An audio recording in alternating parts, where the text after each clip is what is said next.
Listen to me, and with our combined strength, we can defeat terrible radio and bring order to the airwaves. I'll never listen to you.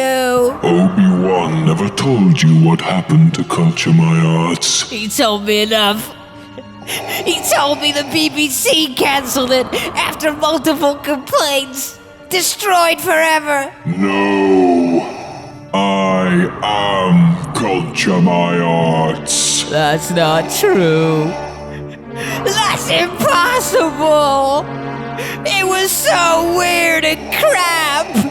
Why would they write more? Search the podcast listings on Apple, Spotify, Google, and Stitcher.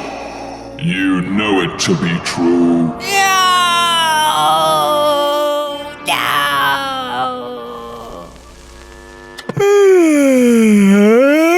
What an awful film.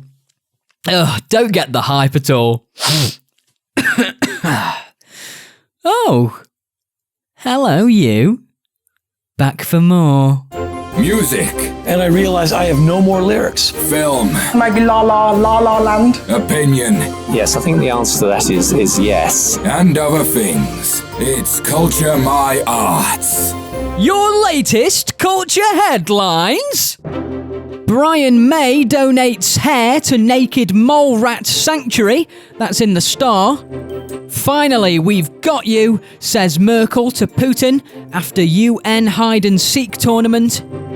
And finally, the Daily Mail's front page says it's over in reaction to the news this week that the fat lady has indeed sung.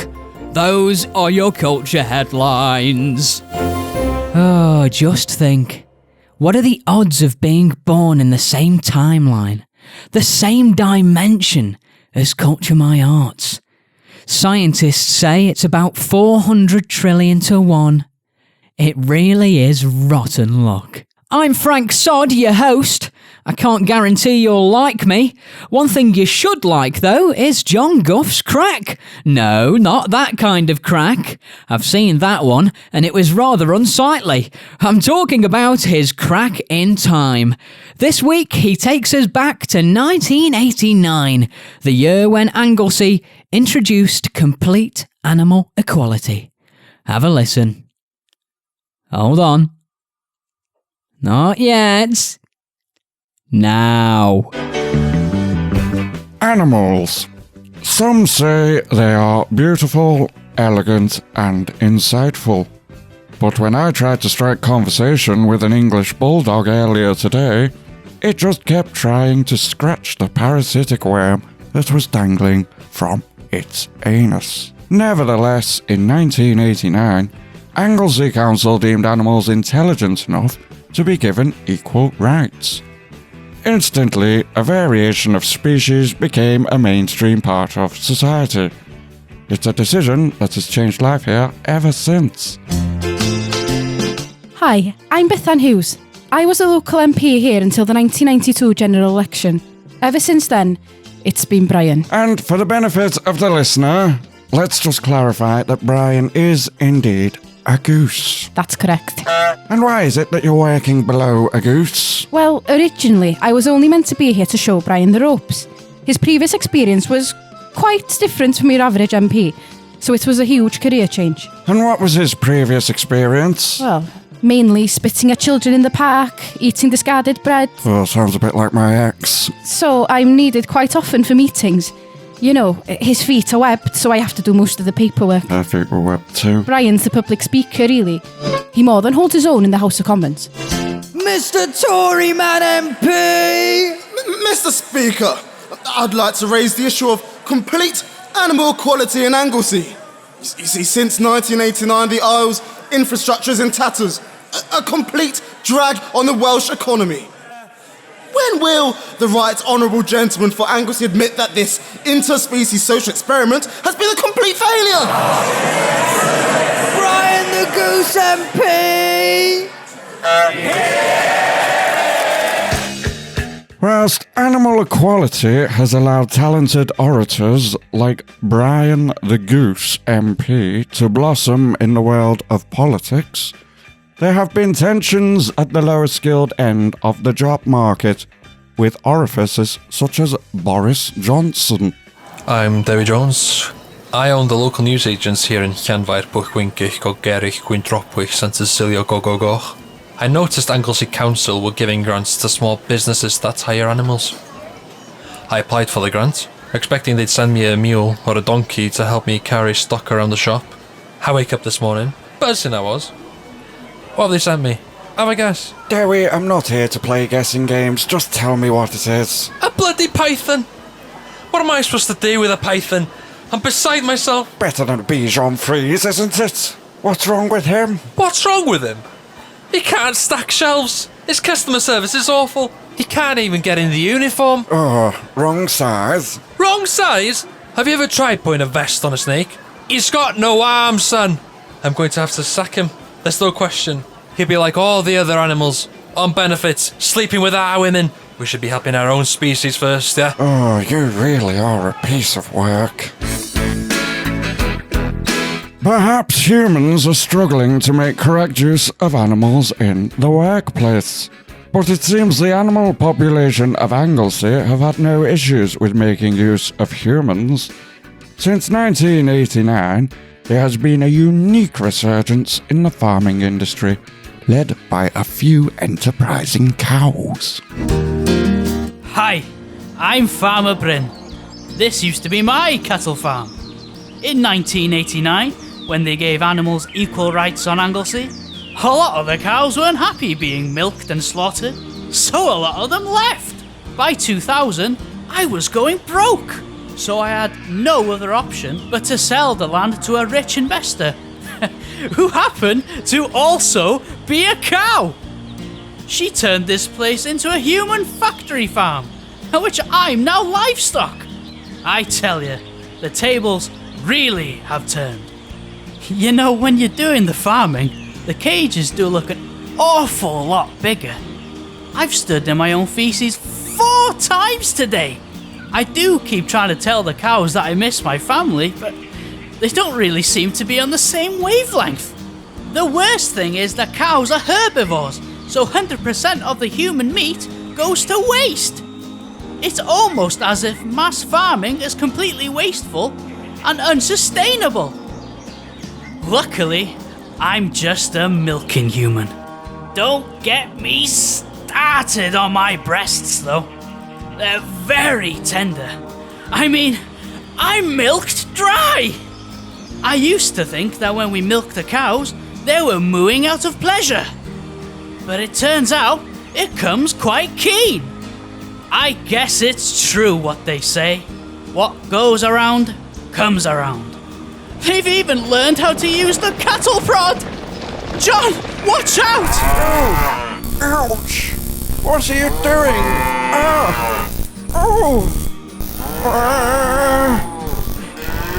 I've been John Guff, and this has been my crack. In time. I'll speak to you when I've got myself out of this pickle. I'm sure when the cows find out I'm a journalist, they'll release me from the farm.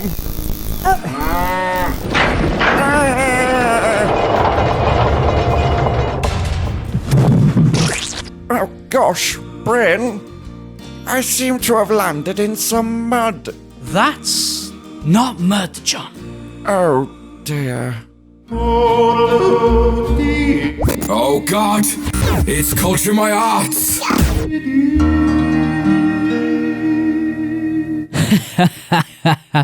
What a caper. John Guff there. I do hope he gets home safe. But if he doesn't, it's not a bad news story, is it? Let's just see what happens. This is Culture My Arts, the show that sits in between sliced bread and bee's knees on the scale of good things. I'm your charismatic host, Frank Sod, don't worry about it. We do have more annoying presenters though. In fact, I'm hearing we can cross over to one of them now. Eleanor, do your bit whilst I think of something else. Thank you very much, thank. Eleanor Thorne with another great scoop this week, as I am reporting live from Puddington Town Centre in the Wirral, the place which has recently been awarded the title of Most Pleasant Men's Public Toilets. Let's go in now and see what the people inside think of the news.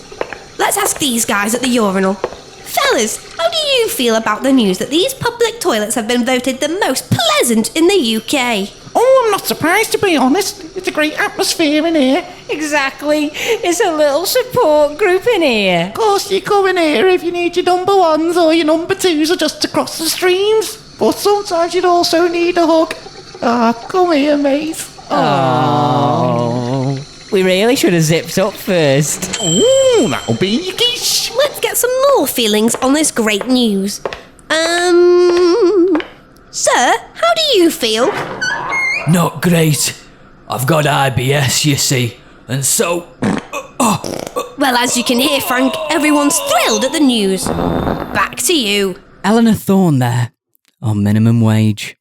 Time for our featured book reading this week with, sorry, what's your name? Jessica Wow. I'm new. Jessica Wow, Jessica... Oh, were you introduced at Willie's birthday? Yeah, that was me. Ah, right. In that case, I mean, we can sort this out after the show, just very quickly, though. You do owe me £3 for that beer. No problem. So 4, actually. I got you a pack of McCoys. So, a bit of a twist on today's show, as it's a children's poetry story, which... Whoa. Children's book? Do children listen to this show? Actually, they do. We've had a look at the statistics, and we have a huge adolescent following in youth offenders institutes where they aren't allowed devices with screens. We're their only option? Yeah. Fantastic. Hi, kids. So this book is a little tongue-in-cheek, and it talks about a certain bodily function which can be a little rude. Oopsie. So, here we go. This is the last few pages of Wendy Roo, covered in poo. Wendy Roo, shouted Mum. Don't look down that loo. You'll fall right in and get covered in poo. But Mum, said Wendy Roo, there's more down that loo. It holds more than just poo. A mystery doth brew. In the bowl of the loo, she'd seen it herself, written in poo, the word help. Mum replied, it's probably rat poo which spells a word as it drapes, or a squash spider that's conveniently shaped. Wendy didn't believe Mum. She knew what to do. She'd save the day and dive headfirst down that loo. As Wendy pounced in, her heroics were planned. She'd bring that trapped soul back to dry land. Mum grabbed Wendy's legs and began to plea. Come back up here, Wendy! There's nothing to see! As Wendy plunged into the water, her eyes filled with dread. Down in her loo was a severed human head. Struck with fear, Wendy recoils in a rush. As she tries to scramble out, her hand hits the flush. The force is so strong, the flush simply snaps. The toilet's going to explode and Wendy's head's still trapped. Boom! Out blasts the severed head. And poor Wendy Roo. They both splat on the ground, covered in poo. Wendy is dazed. In pain, she groans. Mum nervously picks up the phone. Mum calls 999 and talks them through the toilet exploding and poor Wendy Roo. Wendy could just hear what her mum had said. She noticed no mention of that severed head. The operator replied, we'll send an ambulance to you, and to help with your toilet, we'll send a police car too. In barged the police and an ambulance crew to inspect the toilet and help Wendy Roo. The officers inspected. Mum started to tremble. They had all the evidence they needed to assemble. There's a corpse in your loo, darling. Mum gasped. Oh my God, who? It's a man filed under the Missing Persons Act over 7 years ago, and his name is Stephen Roo. He's dead in your toilet and covered in poo. Dad? Whelped the pained Wendy Roo. You told me he got lost in the woods of Peru. The officer replied, that's a false assurance. Your mum killed Daddy Roo, flushed him down the loo, and claimed a life insurance. Wendy screamed, you were supposed to be his wife, so I've been pooing on Dad my whole life. Yes, Mum scowls. I would have got away with it too, if it wasn't for you getting covered in poo. The officers arrest Mum. Wendy begins to cry, but as she wipes her tears, a harrowing surprise. Wendy clears her face of fecal debris to find her eyes can no longer see. "I'm sorry," said the doctor. "There's nothing we can do. I'm afraid you were blinded when you got covered in poo." Really enjoyed that, actually. I'll pick up a copy sometime soon. Presumably there's a moral message in there somewhere? Absolutely. Something to do with drugs. Yeah, sounds about right. And I'm sure all the kids listening heard it loud and clear. In fact, we've got 3 one-word reviews that our younger listeners have sent in. 1 working class, 1 middle class, and 1 upper class. Poo! Poo! Poo! I'll let you work out which one's which. And here's a voice clip from the author who gives his thoughts on the success of the book.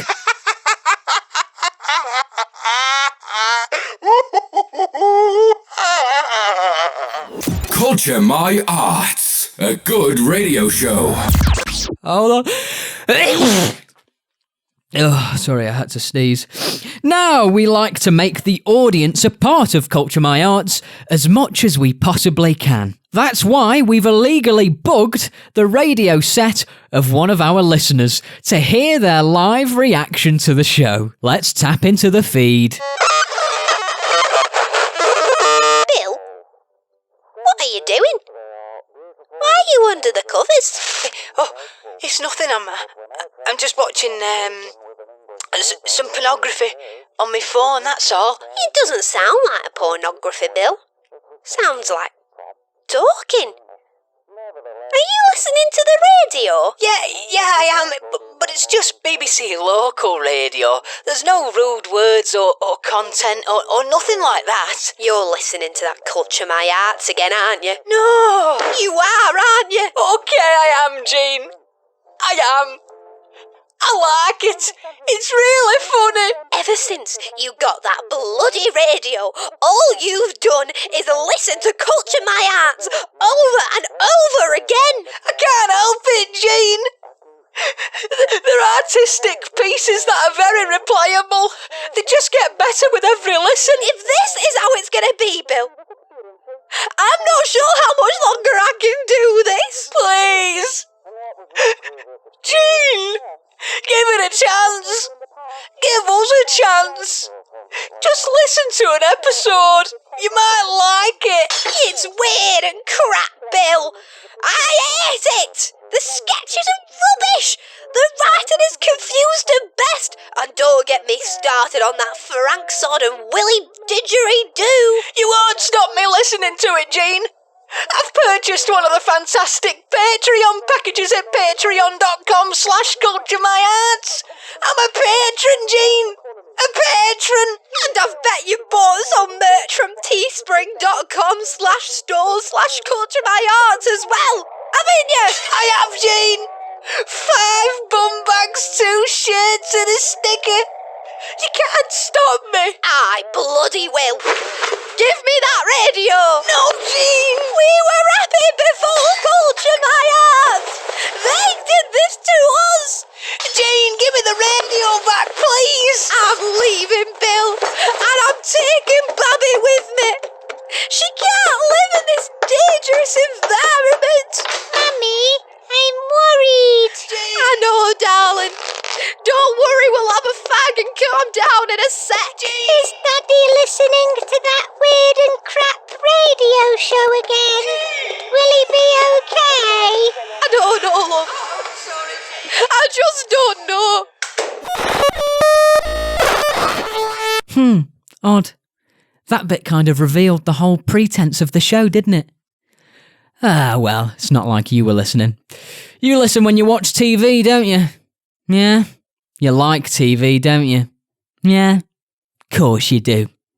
It's much easier than thinking. Here's Lenny Bing Bong with this week's TV blunders. You'll like that. Hey, it's Lenny Bing Bong here. If you like to watch the pictures and hear the sound, I'm your guy. Just a little joke there. Some absolute big boy blunders to play for you today. Let's start with this week's Come Down With Me, where the casting director accidentally casted 4 people with equally uninteresting lives.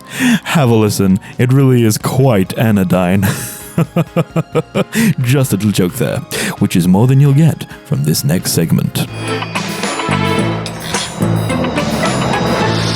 This is Derek, everyone.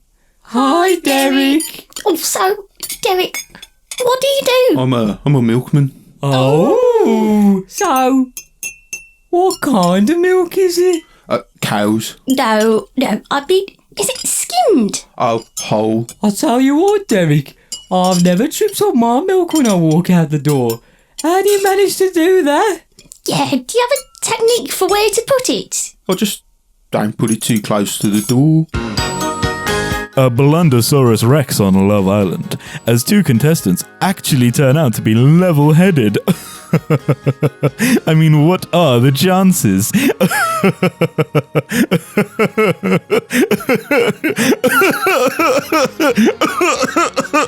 I miss my wife.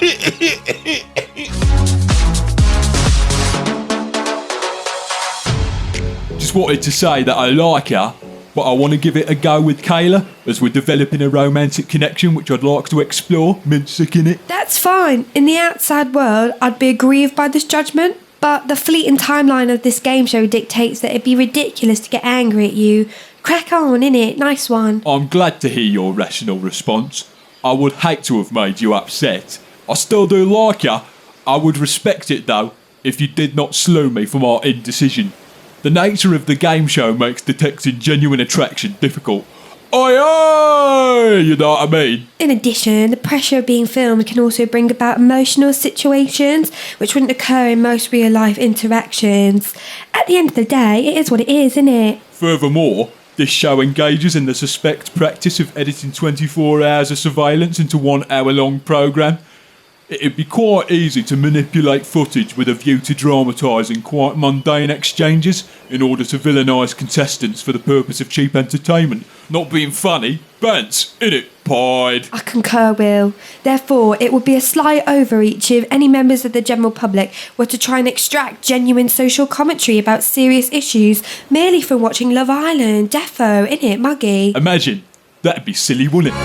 Blunder and lightning on Great British Bake Off as Paul Hollywood, just a little joke there, realises it's just a cake. The chocolate is delightful. A real treat for my ickle-wickle British taste buds. You should be extremely proud of this tiramisu. Paul, what do you think? Yeah, it's nice. Mascarpone's creamy. I mean, it's just cake, isn't it? It's just more bleeding cake. Paul, are you okay? Are you taken aback by the sharpness of the espresso, which is incredibly prevalent in tiramisu? No, Mary, it's not the espresso that's the problem. And even if it was, stop calling it a problem. It's just cake, okay? But Paul, these contestants take their baking very seriously, and those little itty-bitty errors can have a monumental impact. We give them a recipe which tells them exactly how to make the cake. So, unless you've whisked a rat into the mixture, or you've tried to bake the bugger under the sun, you're probably going to make, at the very least, a reasonably good cake. This isn't The Apprentice, Mary. It's not even Ready Steady Cook. There isn't money or reputation at stake. Julie ain't going to get sacked as a bailiff for making a crap syllabub. It really is just cake. Yet, I stand here every week eating slice after slice, and I tell people that their cake's nice. As if anyone at home needed to be told the cake is nice. And the worst thing is, they don't even know if it's nice or not. They just believe me. And I genuinely fear that people think what we do is somehow important. It's just cake, Mary. It's just cake. Paul, we've got to finish this episode. What do you want to do? Just pretend to do an accidental innuendo about the cake. We'll do a laugh for the camera and we'll cut for today. Okay. The biscuits around this tiramisu are scrum. diddly-umptious. And I've got to say, it's been a few years since I've had a lady finger as good as this. Careful there, Mary. What is she like? Right, I'm off. And you know what? For the record, I've always preferred joggers. And those were all the blunders that were asunder this week. On the television.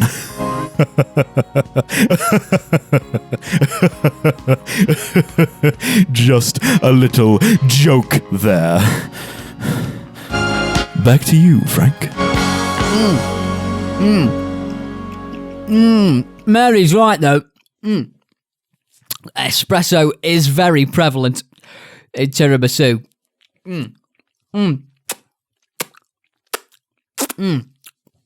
Speaking of TV, though, later on BBC Newsnight, Jeremy Paxman holds a government aide to account for war crimes.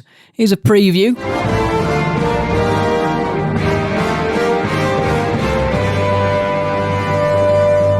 Well, rather predictably, the Prime Minister didn't turn up to this interview despite repeatedly saying he'd be here. However, we have got his cat, who was no doubt involved. Mr. Buggles, there are some serious allegations of war crime here. Are you going to answer for the government's actions? I'm not being out of line, I'm merely asking a straightforward question, and if you can't answer the way I want, then surely that's an admission of guilt. How could I possibly not interpret that as you saying that the Gulf War was justified? Surely you of all people, Mr. Buggles, knew that there was no immediate danger to Britain. What you're trying to say, if I'm not completely distorting your words, is that you'd bomb Australia if they qualified for the Eurovision again. You said it, not me. There's no need to get defensive, Mr. Buggles. I think the audience at home will all see how easily riled up you were by my innocent questions, and they'll make their own mind up about your character. Well, if you're not an aggressive person, how do you feel about this mouse I'm holding? Classic. I should have expected this from a ginger cat. You're all the same. Ugh, gripping as always. Producer, could you just go and get me a napkin? I've got tiramisu all over me. Oh wait, hold on. Don't worry. Found some blue roll in my pocket that I got from a garage forecourt earlier. Yeah, that'll do. Wipe my mouth. It's very, very chocolatey. Oh, that's better. In music this week, Kanye West has won a plagiarism case for the rights to hit single Gold Digger. The Chicago-born incessant rapper was challenged by a senile 70s hip-hop group who insist the song is rightfully theirs. Kwame King reports. I ain't saying he's a gold digger till he minds up that old bigger. I ain't saying he's a gold digger till he minds up that old bigger. Dig down, yeah, go ahead, dig down. Dig down, yeah, go ahead, dig down. Dig down, yeah, go ahead, dig down. Dig down, yeah, go ahead, dig down. Everyone would have you believe that the gangster rap movement was started on the streets of Compton, or Brooklyn, or Philadelphia. What if I said it wasn't? What if I said it was born in the mines of Barnsley or Lincoln, Diddleworth?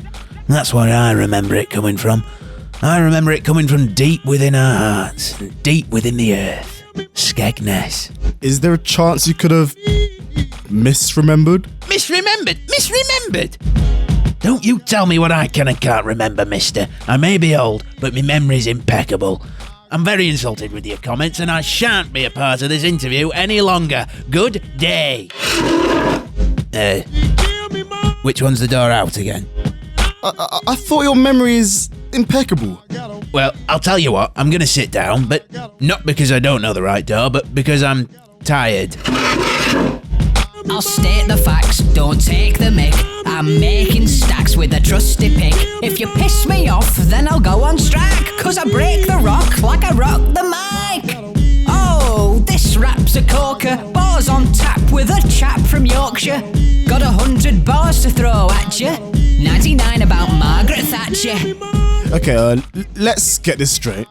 You four were claiming to be a part of a revolutionary 70s hip-hop group called Miners with Attitude, and that Kanye West's Gold Digger was actually your song. I mean, this is frankly silly. Listen.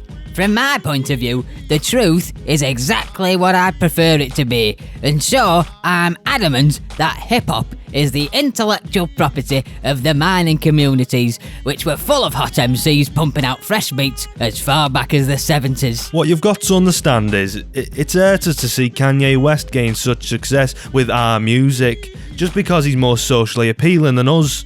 Why should my appearance affect how my talents are seen? I've not taken this flat cap off since the strikes. This is how I look, and I shouldn't have to change. Okay, but you could argue that this is a grievance also shared by various minority groups. Hey? What are you talking about? I don't think about other people. Well, for example, do you think that this same kind of principle should be shown to natural Afro-Caribbean hairstyles? Well, it depends. Depends on what? Well, can you get a flat cap over an afro? 18 months from when I retired. Lived for 18 months. Couldn't get air into one of me lungs. I was down in the mine breathing up the soot. So tell me, how are you so certain that Kanye West stole your song? Listen here, Craig, do you mind if I call you Craig? After hiring a private detective and interviewing various people in the Northwest, we're certain that Mr. West went on a caravan holiday to Formby Beach in 2004. From there, he took a day trip to Southport. We've traced this from a receipt for wedding crashes at the local cinema, and DNA swabs taken from 8,230 tickets won at the Pier Arcade. It's clear that from here, Mr. West fancied a visit to a Mine and Caves heritage tour in Stockport. The very same mines which we scraped the lyrics to Coal Digger in with a pickaxe. I mean, that seems like quite the spurious averment. Sonny Jim, I didn't even recognise those last two words, so if you don't mind, we're going to carry on saying what we were going to say anyway. Listen, you can't just march into somewhere, take whatever you want for your own gain. That was our mine before it was a tourist attraction. They're just waiting for all the miners to die so there's nobody left to remember, and then they're just going to try and erase our past. Well, over my dead body. Over my dead body. Oh no, that'll be the asbestos. You best be wary, the pits are scary, like my wife's a hairy, her name is Mary. Just married in February, but guess what, she can't bear me. Don't wanna send dishes at me missus, her and I know she's shit at doing dishes. Now I'll tell the truth if you dare me, a batty deader than my dead canary. Many social historians are wondering how you've managed to come to the conclusion that it was miners who came to popularise the term batty, commonly cited as being of Jamaican origin, used to describe a woman's behind. Talk about rewriting history. How ridiculous to say that British miners didn't invent the word batty. Next you'll be saying we didn't invent tea. Well, history tells us we didn't. Listen here, right? If I'd done any research, I'd be able to say something to prove you wrong. But I haven't, so I can't. And that's unfair. I ain't saying he's a coal digger till he mines up that old digger. I ain't saying he's a coal digger till he mines up that old digger. Dig down, yeah, go ahead, dig down. Dig down, yeah, go ahead, dig down. Dig down, yeah, go ahead, dig down. Dig down, yeah, go ahead, dig down. Liven in your ears. What? I love coal. We're mining all day for a thruppence. What? We're MWA, miners with attitude. You know it. Oh yes, dig down. Correct. It is Culture My Arts. Oh, thanks, Kwame. What a bunch of cretins. Unlike you, dear listener. No, you can't be. Because you're listening to Culture My Arts. Prince Gilbert will be joining us for a live séance in a second. But first, some useless insight. Non-believers all want to deny the existence of God and believe in stupid science. Well, here's what scientists can never answer me. If heat rises, why, I ask you, why is there snow on top of the mountains? I shall tell you why. God has put it there for us to give us a clue. He has written his name in the snow in urine. Now, my children, go forth and do not eat the yellow snow of sin. I'm Frank Sod. That was blasphemous. This show is awful. For this last segment of the show, we're holding a live séance with Prince Gilbert, who wants to get in touch with his dear granddad, Duke Arnold. I'd like to begrudgingly welcome Prince Gilbert. Good evening, Frank. And our psychic medium, Madam Moonshine. Hello. Hold on. Wait until I've played the music. There you go. Thank you, Frank. I'm feeling fantastic currents of energy flowing throughout the atmosphere in the studio. Already, are you sure? It could be the AC. Absolutely not. I'm confident we'll be able to get in touch with the spirits today. Okay, well, just so we can confirm your sanity to the listeners, I'd just like to say you have had your blood tested and your results are negative for any trace of crack, heroin, marijuana, ecstasy, ketamine, LSD, poppers, snortelinis, hootie billiards and fizzy ash. You've got a clean bill of health. Although we did pick up E number 211. Have you had a Sunny Delight or an Aero today or something? No, I've just had a water and an egg and cress sandwich. No crack in it? No. It'll be the margarine then, no worries. Right, go ahead you two. I'll vaguely pay attention. Hello, Prince Gilbert. Hello, madam. I'd like to get in touch with my grandfather, Duke Arnold. Yes. I see your grandfather. He looks like he's somewhere warm. Perhaps on holiday. He's at the beach house he owned in Jersey. That'll do, yeah. Actually, he rather preferred his manor in the Caribbean. No, you're right, actually. It is that one. So he's... Or is it that private island Mummy told me not to talk about? It's all of them. All of them? It's the afterlife. I can make it... Sorry. He can make it whatever he wants it to be. Ah, that does make sense now. The main thing is, he's at peace. Oh, brilliant. That's exactly what I wanted to hear. I know. What's he doing now? He's just lounging in a chair, under the sun. Oh, he's got a bit of a sweat on. Are you sure? Grandfather has always said he couldn't sweat. Oh, no, you're right. It's not sweat. It's condensation. Condensation due to the steam that's coming off his freshly delivered takeaway. Is it a Pizza Express Restaurante? Oh, he loved and adored to take the family to a Pizza Express Restaurante. But only on special occasions, of course.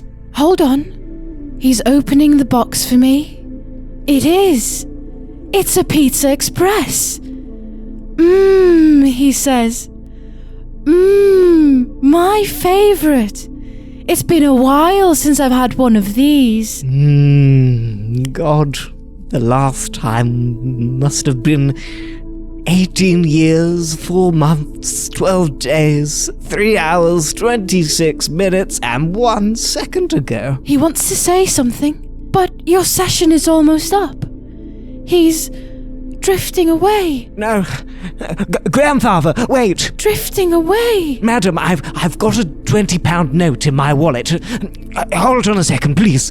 I'm losing him. No, wait. Here it is. Wait, hold on. Yes, he's coming back. He wants to say, I love you. She lies. Grandfather? Now listen here, Duke Arnold. I don't know what you're playing at, but shrinks never lie. Gilbert, today is the day you learn the truth. Everything you know about your heritage, your bloodline, is false. You are no prince. Oh, good God, no. I'm actually working class, aren't I? I'm going to have to learn a trade, use public transport, and swap Xbox games on the Facebook Marketplace. No! Think again! Oh, Jesus, Mary and Joseph, I'm middle class. I'm going to have to watch BBC4 documentaries, buy an Aldi, and wear a pair of beige chinos. No, you fool! Question your upbringing. Why is it that we educate the privileged privately? Why is it that we segregate ourselves in establishments such as Waitrose? Well, because they do a ruddy good Pinot Gris. The Sauvignon Blanc is also very nice. Well, it is, to be fair. Why is it that the rich all coincidentally hold influential positions in society? Because we hold the institutional wealth and power whilst restricting those outside our socio-economic status? Yes, obviously, but also something else. One final question. Why do you think the upper class hunt foxes? Because they're ginger. Some offence taken. Foxes are omnivores. They eat a large variety of prey. Insects, small mammals, and reptilians. Okay, you can keep the 20 quid. I'll be off now. It's time for you to become who you were born to be. Prime Minister? No, something else. Oh, I don't want anything else, Grandfather. I like doing this radio show. This radio show is weird and crap. Besides, this is not how our kind are supposed to spend their time. But I've already played polo today. Silence! You're about to take on your true form. Oh, Christ! The lizards will rise. Well, I think you can tell where this is going. That wraps up this episode of Culture My Arts. See you in the New World Order. Bye! No, Gilbert, no!